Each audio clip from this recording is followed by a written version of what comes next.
Welcome back to Onevestor. ഇന്നത്തെ വീഡിയോയിലൂടെ ഞാൻ പറയുന്നത് വെച്ചെന്ന് പറഞ്ഞാൽ ഷെയർ ബൈബാക്കിനെ കുറിച്ചാണ്. ഷെയർ ബൈബാക്ക് എന്ന് പറഞ്ഞാൽ ഒരുപക്ഷെ നിങ്ങൾക്ക് അറിയായിരിക്കും, കമ്പനീസ് ഷെയർ ഹോൾഡേഴ്സിൻ്റെ നിന്ന് ഷെയർസ് തിരിച്ചു വാങ്ങിക്കുന്നതിനാണ് ഷെയർ ബൈബാക്ക് എന്ന് പറയുന്നത്. ഷെയർ ബൈബാക്കിനെ തന്നെയാണ് സ്റ്റോക്ക് ബൈബാക്ക് എന്നോ ഷെയർ റീപർച്ചേസ് പ്രോഗ്രാം എന്നോ പറയുന്നത്. സ്റ്റോക്ക് ബൈബാക്ക് എന്ന് പറഞ്ഞാൽ ഞാൻ നേരത്തെ പറഞ്ഞതുപോലെ തന്നെ ഒരു കമ്പനി അവരുടെ ഷെയർ ഹോൾഡേഴ്സിൻ്റെ നിന്ന് ഷെയർസ് റീപർച്ചേസ് ചെയ്യുന്നതിനാണ് പറയുന്നത്. ഒരു കമ്പനി ബൈബാക്ക് അനൗൺസ് ചെയ്യാനുള്ള റീസൺ എന്ന് പറഞ്ഞാൽ പലതായിരിക്കാം. പക്ഷേ എന്ത് തന്നെയാണെങ്കിലും ഒരു ബൈബാക്ക് പ്രോഗ്രാം കംപ്ലീറ്റ് ആകുമ്പോഴത്തേക്ക് ടെക്നിക്കലി സംഭവിക്കുന്നത് എന്താണെന്ന് വെച്ചാൽ ആ കമ്പനിയുടെ ഔട്ട്സ്റ്റാൻഡിംഗ് നമ്പർ ഓഫ് ഷെയർസ്, അതായത് ടോട്ടൽ നമ്പർ ഓഫ് ഷെയർസ് കുറയാണ് ചെയ്യുക. അതുപോലെ ആ ബൈബാക്ക് പ്രോഗ്രാമിൽ പ്രൊമോട്ടേഴ്സ് പാർട്ടിസിപ്പേറ്റ് ചെയ്തിട്ടില്ല എങ്കിൽ ഓപ്പൺ മാർക്കറ്റിൽ അവൈലബിൾ ആയിട്ടുള്ള ഷെയർസ് ആയിരിക്കും കുറയുന്നത്. ഫോർ എക്സാമ്പിൾ, ഇപ്പോൾ ഒരു കമ്പനിയുടെ ടോട്ടൽ നമ്പർ ഓഫ് ഷെയർസ് എന്ന് പറയുന്നത് 1 കോടിയാണെന്ന് അസ്യൂം ചെയ്തു. സോ അതിൽ 60%, അതായത് 60 ലക്ഷം ഷെയർസ് അതിൻ്റെ പ്രൊമോട്ടേഴ്സിൻ്റെയിലാണെന്നും അസ്യൂം ചെയ്തു. അപ്പം അവരൊരു 10 lakh ഷെയർസിൻ്റെ ബൈബാക്ക് പ്രോഗ്രാം അനൗൺസ് ചെയ്യുകയാണെന്ന് വെച്ചോ. അപ്പം പബ്ലിക്കിൻ്റെയിലാണ് ബാക്കി 40 lakh ഷെയർസ്, അതിൽ നിന്ന് 10 lakh ആയിരിക്കും അവർ പർച്ചേസ് ചെയ്യുന്നത്. സോ ഓപ്പൺ മാർക്കറ്റിൽ പിന്നെ 30 lakh ഷെയർസ് മാത്രമായിരിക്കും ട്രേഡ് ചെയ്യുക. ഒരു കമ്പനി ബൈബാക്ക് നടത്തുന്നത് ഒന്നെങ്കിൽ ടെൻഡർ ഓഫർ വഴിയോ അല്ലെങ്കിൽ ഓപ്പൺ മാർക്കറ്റ് വഴിയോ ആയിരിക്കും. ടെൻഡർ ഓഫർ വഴിയാണ് ബൈബാക്ക് നടത്തുന്നതെങ്കിൽ കമ്പനി ഒരു പ്രൈസ് ഫിക്സ് ചെയ്യും, എന്നിട്ട് ആ പ്രൈസിലായിരിക്കും അവർ ബൈബാക്ക് നടത്തുന്നത്. സോ താല്പര്യമുള്ള ഷെയർ ഹോൾഡേഴ്സിനപ്പോൾ അതിൽ പാർട്ടിസിപ്പേറ്റ് ചെയ്യുകയും ചെയ്യാം. അവർക്ക് അവരുടെ ഷെയർസ്, എലിജിബിൾ ആയിട്ടുള്ള ഷെയർസ് കമ്പനിക്ക് തന്നെ സെല്ല് ചെയ്യുകയും ചെയ്യാം. ഇനി ബൈബാക്ക് നടത്തുന്നത് ഓപ്പൺ മാർക്കറ്റിൽ നിന്നാണ് അവരൊരു മാക്സിമം പ്രൈസ് സെറ്റ് ചെയ്തിട്ടുണ്ടായിരിക്കും. ആ മാക്സിമം പ്രൈസിൻ്റെ താഴെ എത്ര രൂപയ്ക്ക് വേണമെങ്കിലും അവർക്ക് ഷെയർ പർച്ചേസ് ചെയ്യാം. ഫോർ എക്സാമ്പിൾ 2013 ഹിന്ദുസ്ഥാൻ യൂണിലിവർ ഒരു ബൈബാക്ക് അനൗൺസ് ചെയ്തിരുന്നു. സോ അന്ന് HULൻ്റെ ഷെയർസ് ട്രേഡ് ചെയ്തിരുന്നത് 500 റേഞ്ചിലായിരുന്നു. സോ അപ്പോൾ അവർ അനൗൺസ് ചെയ്തിരിക്കുന്ന ബൈബാക്ക് പ്രൈസ് എന്ന് പറഞ്ഞാൽ 600 ആയിരുന്നു. സോ അതൊരു ഓപ്പൺ മാർക്കറ്റ് പർച്ചേസ് ആയിരുന്നു. സോ അനൗൺസ് ചെയ്ത് കഴിഞ്ഞപ്പോൾ തന്നെ ആ ഷെയറിൻ്റെ പ്രൈസ് അപ്പം 500-ൽ നിന്ന് 600-ൽ എത്തുകയും ചെയ്തു. ഓപ്പൺ മാർക്കറ്റ് പർച്ചേസിൽ പ്രൊമോട്ടേഴ്സിന് പാർട്ടിസിപ്പേറ്റ് ചെയ്യാൻ പറ്റത്തില്ല.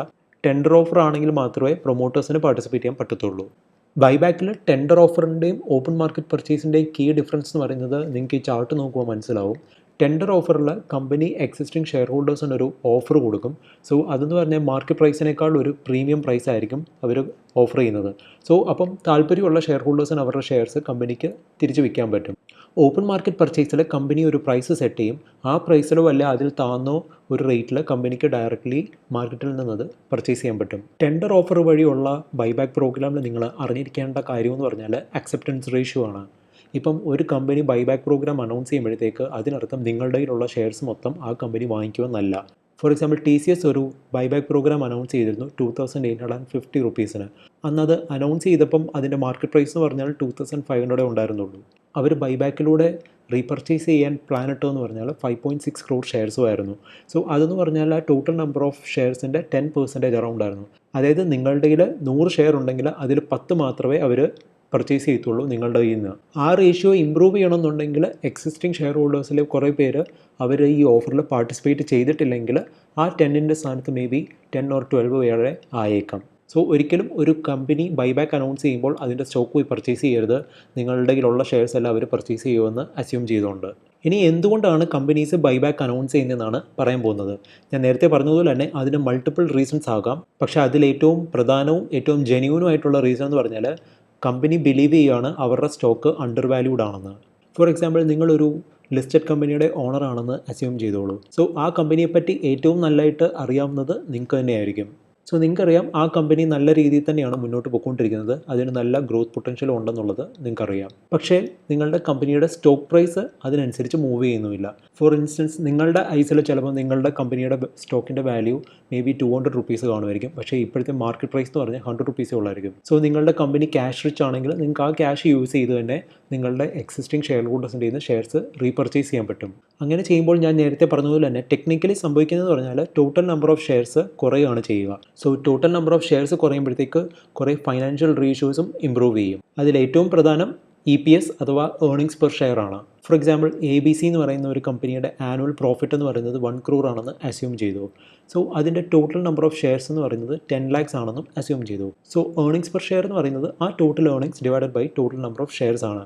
സോ ടോട്ടൽ ഏർണിങ്സ് എന്ന് പറഞ്ഞാൽ ഞാൻ നേരത്തെ പറഞ്ഞ പോലെ തന്നെ 1 crore total number of shares എന്ന് പറയുന്നത് 10 lakhs ആണ്. സോ 1 crore by 10 lakhs നോക്കുമ്പോഴത്തേക്ക് 10 rupees കിട്ടും. സോ അതാണ് ABC കമ്പനിയുടെ ഏർണിങ്സ് പെർ ഷെയർ എന്ന് പറയുന്നത്. സപ്പോസ് ആ കമ്പനി ഒരു ബൈബാക്ക് പ്രോഗ്രാം അനൗൺസ് ചെയ്യുകയാണ്, അതായത് എക്സിസ്റ്റിംഗ് ഷെയർ ഹോൾഡേഴ്സിൻ്റെ നിന്ന് 1 lakh ഷെയർസ് റീപർച്ചേസ് ചെയ്യാനായിട്ട്. സോ ബൈബാക്ക് കംപ്ലീറ്റ് ആകുമ്പോഴത്തേക്ക് ആ കമ്പനിയുടെ ടോട്ടൽ പ്രോഫിറ്റ് എന്ന് പറയുന്നത് 1 crore തന്നെയാണ്. പക്ഷേ ടോട്ടൽ നമ്പർ ഓഫ് ഷെയർസ് എന്ന് പറയുന്നത് 10 lakhൽ നിന്ന് 9 lakh ആകും.